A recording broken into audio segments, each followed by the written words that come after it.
C'est une pièce qui a été écrite donc entre deux guerres et très proche de la Deuxième Guerre, donc dans une période particulièrement en Europe centrale, puisque Gombrowicz est polonais, qui était particulièrement instable. Évidemment, ça transpire dans cette pièce. C'est une pièce de jeunesse qui se passe dans un royaume imaginaire, un royaume imaginaire dans lequel on a un roi, une reine, un prince, un chambellan, et puis tout un beau monde autour qui vit dans l'opulence, le luxe, la bonne humeur, la santé, et inévitablement aussi un petit peu d'ennui. Et donc ce jeune prince qui peut avoir toutes les filles de la cour qu'il veut et qui ne s'en prive pas, est las de tout ça et par défi va décider d'aimer et d'épouser une jeune femme qui a toutes les caractéristiques inverses de ce qu'on peut attendre d'une princesse, d'une future reine. C'est-à-dire c'est une fille qui est décrite, en tout cas par eux, comme laide, apathique, ennuyeuse, qui n'a aucune qualité et qui en plus ne parle pas.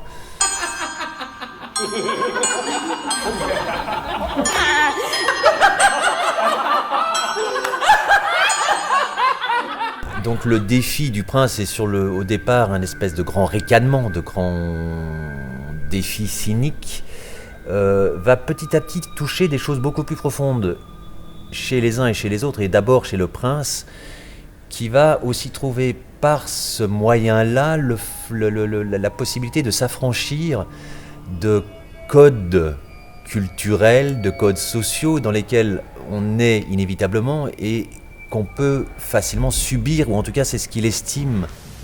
Où est-ce écrit ? Y a-t-il une loi ? Une loi qui prétende m'asservir ? Ça devient aussi petit à petit un défi philosophique, et pas à pas, ce prince va être attiré par le creux de cette femme. Un cercle ? Pourquoi un cercle ? Je sens une notion mystique là-dessous.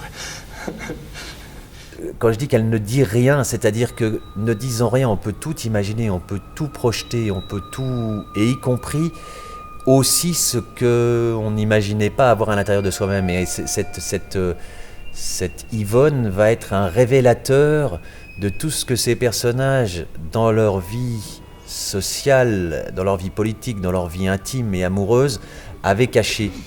Mon Dieu, ce qu'on peut être timide, hein. Et douce et gentille. Mais si on disait quelque chose de temps en temps.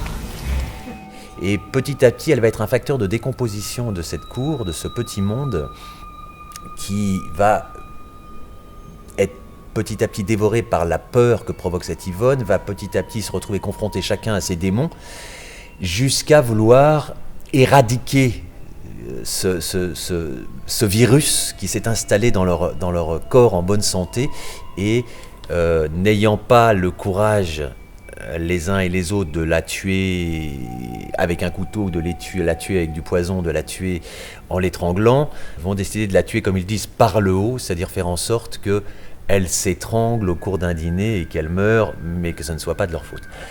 Que pourrions-nous avoir de commun avec une idiotie pareille ? Enfin, tu vois bien que nous en parlons tous les deux. Bon, on cause, comme ça. Comme ça ? Parce que c'est une pièce qui...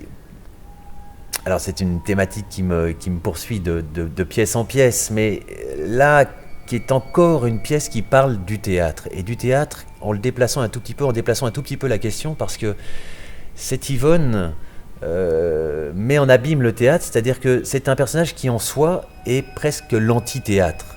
Elle est le degré zéro du théâtre, elle est juste une présence qui se pose là, et point barre.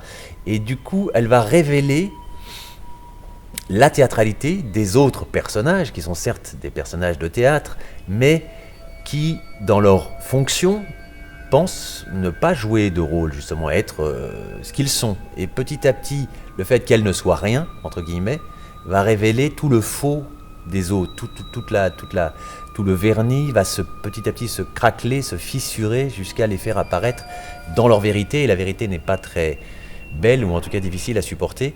Tu sais, cette petite qu'on a, que nous, ici même, sur ce canapé, est-ce qu'elle n'était pas couturière ? Ah, la couturière, le canapé, hein, jeunesse. Mon souci était de surtout faire en sorte qu'on ne mette pas la pièce à distance. Quand on lit la pièce, dans un premier temps, on se dit c'est une écriture très théâtrale qui peut aller jusqu'au burlesque, jusqu'au grotesque, jusqu'au tragique, mais très exacerbé. Et je souhaitais partir de quelque chose qui nous soit très proche et qui reste proche des vies qu'on peut mener les uns et les autres. Alors je dis ça en allant aussi volontairement dans le traitement jusqu'à,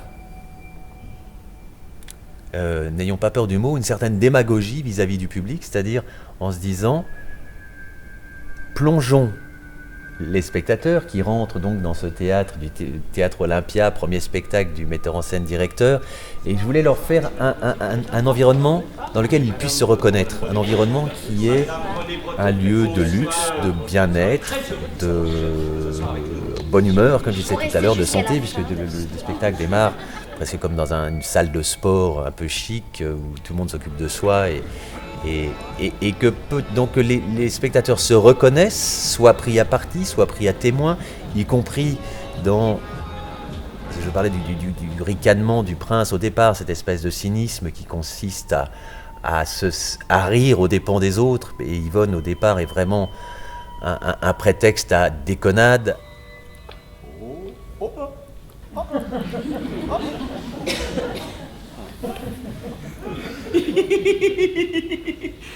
On avait perdu la pelote de laine.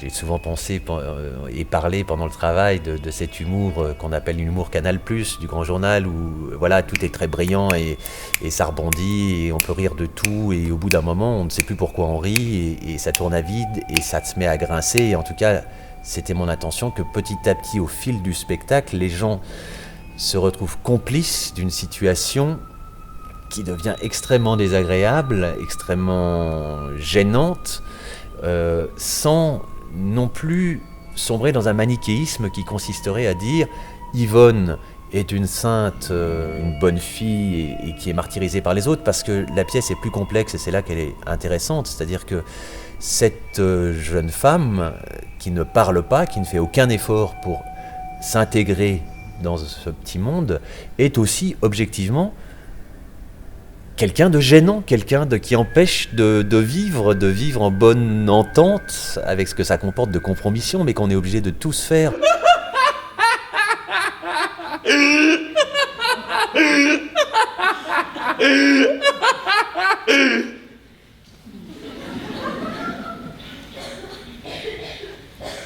Et à l'inverse, cette cour ne doit pas être simplement des personnages caricaturaux insupportables, des personnages de pouvoir, d'argent et de convention, mais c'est aussi des gens qui, de fait, vivaient bien et puis tout d'un coup ont été mis en péril, en déséquilibre. Sa Majesté le roi!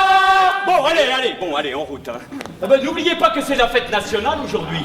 On va être obligé de faire un tour de parc, histoire de fraterniser avec le peuple. Bonsoir. Bonne soirée, bienvenue. Bonsoir.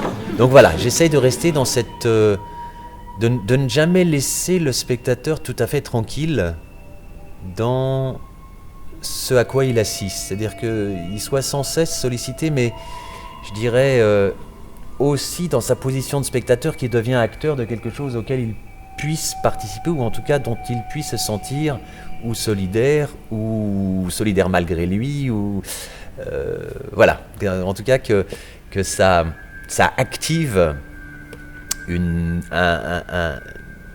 que ça oblige à être critique par rapport à ce à quoi on assiste.